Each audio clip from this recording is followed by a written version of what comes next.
Nosso Lar, de André Luiz, capítulo 28, em serviço. Encerrada a prece coletiva ao crepúsculo, Tobias ligou o receptor a fim de ouvir os samaritanos em atividade no umbral. Justamente curioso, vinha saber que as turmas de operações dessa natureza se comunicavam com as retaguardas de tarefa em horas convencionais. Me sentia um pouco cansado pelos intensos esforços despendidos, mas o coração entoava hinos de alegria interior. Recebia a alegria do trabalho, afinal, e o espírito de serviço fornece tônicos de misterioso vigor. Estabelecido o contato elétrico, o pequenino aparelho, sob meus olhos, começou a transmitir o recado depois de alguns minutos de espera. Samaritanos ao Ministério da Regeneração. Samaritanos ao Ministério da Regeneração. Muito trabalho nos abismos da sombra. Foi possível deslocar grande multidão de infelizes, sequestrando às trevas espirituais 29 irmãos. 22 em desequilíbrio mental e 7 em completa inanição psíquica. Nossas turmas estão organizando o transporte. Chegaremos alguns minutos depois da meia-noite. Pedimos providenciar. Percebem que é sempre um trabalho em grupo, né? Uns buscam, outros cuidam, outros preparam, né? Para serem cuidados. Os socorridos também sempre são socorridos em grupo. Notando que Narcisa e Tobias se entreolhavam, fundamente admirados, tão logo silenciou a estranha voz, não pude conter a pergunta que me desdobrava dos lábios. Como assim? Por que esse transporte em massa? Não são todos espíritos? Tobias sorriu e explicou. O irmão esquece que não chegou ao Ministério do Auxílio de outro modo? Conheço o episódio de sua vinda. Na verdade somos assim mesmo, né? Somos ajudados e além de não agradecemos, ainda achamos que os outros não precisam da mesma ajuda que nos foi dada, né? Ou seja, não nos conscientizamos do que aconteceu. A gente sempre se acha diferente dos outros. Ou o nosso ego inflado, na verdade, né? Nem entendemos como ajuda o que a gente acha que é natural, né? É natural que aconteceu. Para mim tem que ser assim, né? E não é bem assim. Agora ele acabou de levar um puxãozinho de orelha, junto com a nossa, né? É preciso recordar sempre que a natureza não dá saltos e que na Terra ou nos círculos do umbral estamos revestidos de fluidos pesadíssimos. Tanto a avestruz como a andorinha são aves e têm asas. Entretanto, a primeira apenas subirá às alturas se for transportado, enquanto a segunda corta rapidamente as vastas regiões do céu. Ou seja, somos avestruzes. Estamos muito distantes de sermos andorinhas. E deixando perceber que o momento não comportava divagações, dirigiu-se a Narcisa, ponderando: é muito grande a leva desta noite. Precisamos tomar providências imediatas. Serão necessários muito leitos, murmurou a serva, algo pesarosa. E Tobias resoluto respondeu: não se aflija. Alojaremos os perturbados no pavilhão 7 e os enfraquecidos na câmara 33. Em seguida, levou a mão à fronte, como a ponderar algo muito sério, e exclamou: resolveremos facilmente a questão de hospitalidade. Porém, o mesmo não se dará no concernente à assistência. Nossos auxiliares mais fortes foram requisitados para garantir os serviços da comunicação nas esferas da crosta, em vista das nuvens de treva que está envolvendo o mundo dos encarnados. Precisamos de pessoal de serviço noturno, porque os operários em função com os samaritanos chegarão extremamente fatigados.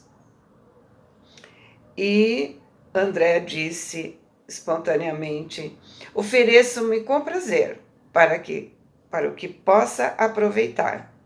Tobias endereçou um olhar de profunda simpatia, mesclado de gratidão, me fazendo experimentar cariciosa alegria íntima. Mas está resolvido a permanecer nas câmaras durante a noite? Perguntou admirado. E eu perguntei: outros não fazem o mesmo? Me sinto disposto e forte. Preciso recuperar o tempo perdido. O generoso amigo me abraçou, acrescentando: pois bem, aceito confiante a colaboração. Narcisa e os demais companheiros também ficarão de guarda. Além do mais, mandarei Venâncio e Salústio, 2 irmãos de minha confiança. Não posso permanecer aqui de plantão noturno em vista de compromissos anteriores, mas caso necessário, você e algum dos nossos me comunicará qualquer ocorrência de maior gravidade. Traçarei o plano de trabalhos, facilitando quanto possível a execução. O campo enorme de providência se descortinou, enquanto 5 servidores operavam em companhia de Narcisa, preparando roupa adequada e apetrechos de enfermagem. Tobias e eu movíamos pesado material no pavilhão 7 e na câmara 33. Não poderia explicar o que se passava comigo. Apesar da fadiga dos braços, experimentava alegria inexcedível no coração. Na oficina, onde a maioria procurava o trabalho, entendendo o seu sublime valor, servir constituía alegria suprema. Francamente, não pensava na compensação dos bônus hora, nas recompensas imediatas que me poderiam advir do esforço, mas minha satisfação era profunda, reconhecendo que poderia comparecer feliz e honrado perante minha mãe e os benfeitores que havia encontrado no Ministério do Auxílio. Então ele está começando a sentir a energia do poder ajudar, do poder servir.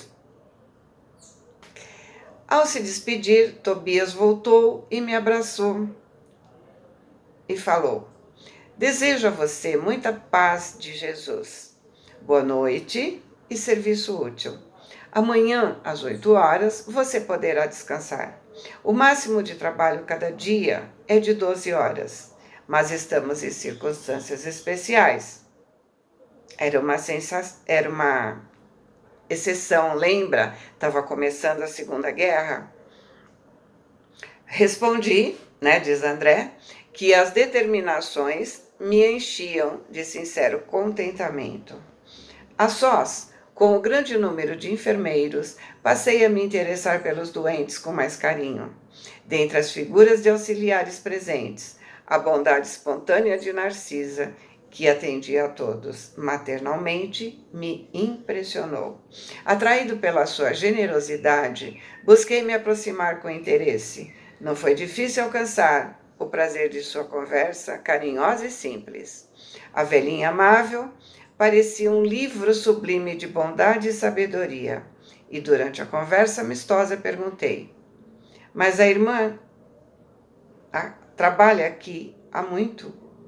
Sim, permaneço nas câmaras de retificação em serviço ativo há 6 anos e alguns meses.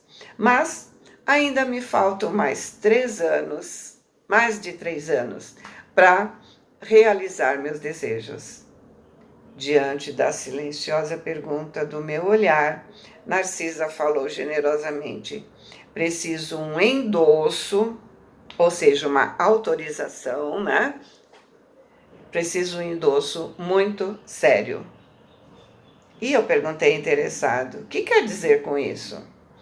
Preciso encontrar alguns espíritos amados na Terra para serviços de elevação em conjunto. Por muito tempo, em razão dos meus desvios passados, roguei em vão a possibilidade necessária aos meus fins.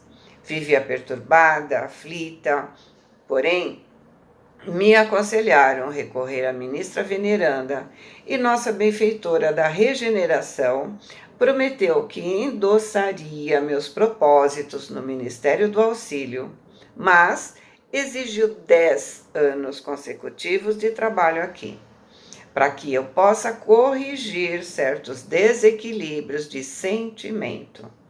No primeiro instante, quis recusar, considerando a exigência demasiada. Depois, reconheci que ela estava com a razão. Afinal, o conselho não visava a interesses dela, e sim ao meu próprio benefício. E ganhei muito, aceitando o seu parecer. Me sinto mais equilibrada e mais humana. E creio, viverei com dignidade espiritual minha futura experiência na Terra. Ou seja, ela queria reencarnar novamente entre seus familiares. Mas se o fizesse sem se preparar adequadamente, certamente cometeria os mesmos erros. Então, ela só teria autorização para isso se ela merecesse. Ou seja, se ela se modificasse para recomeçar diferente, recomeçar com bagagem necessária para ter êxito. Em princípio, ela achou um exagero, né? 10 anos, imagina. Mas com o aprendizado que ela foi tendo no serviço proposto, ela entendeu que foi para o seu bem. Para ajudar alguém, nós precisamos estar bem. Primeiro eu me modifico e, através do meu exemplo, eu consigo que o outro se modifique. E André diz, né? Ia manifestar profunda admiração, mas um dos enfermeiros próximos gritou: Narcisa, Narcisa! Não me cabia reter por mera curiosidade pessoal aquela irmã generosa transformada em mãe espiritual dos sofredores. Ele lembrou do conselho, né, da dona Laura: cuidado com a curiosidade. Lição importante desse capítulo, gente. Para ajudar aqueles que amamos, precisamos estar preparados. O amadurecimento exige repetição. Por isso que a ministra pediu tanto tempo de dedicação. É o tempo necessário para a gente ter certeza de que houve real mudança de comportamento, de que houve realmente o aprendizado, para que as coisas estejam sendo feitas com real boa vontade. Em princípio, podemos achar que estamos sofrendo injustiças, mas com o tempo percebemos, né, que aqueles que cuidam de nós sabem mais. E, portanto, o que achamos que não é bem assim, é bem assim. Enquanto o problema está com você, é porque você ainda precisa do problema. Quando você aprende, ele desaparece naturalmente. E é claro, outro problema vai aparecer, para que a gente possa aprender outra coisa. Fiquem com Deus, boa semana, amo vocês.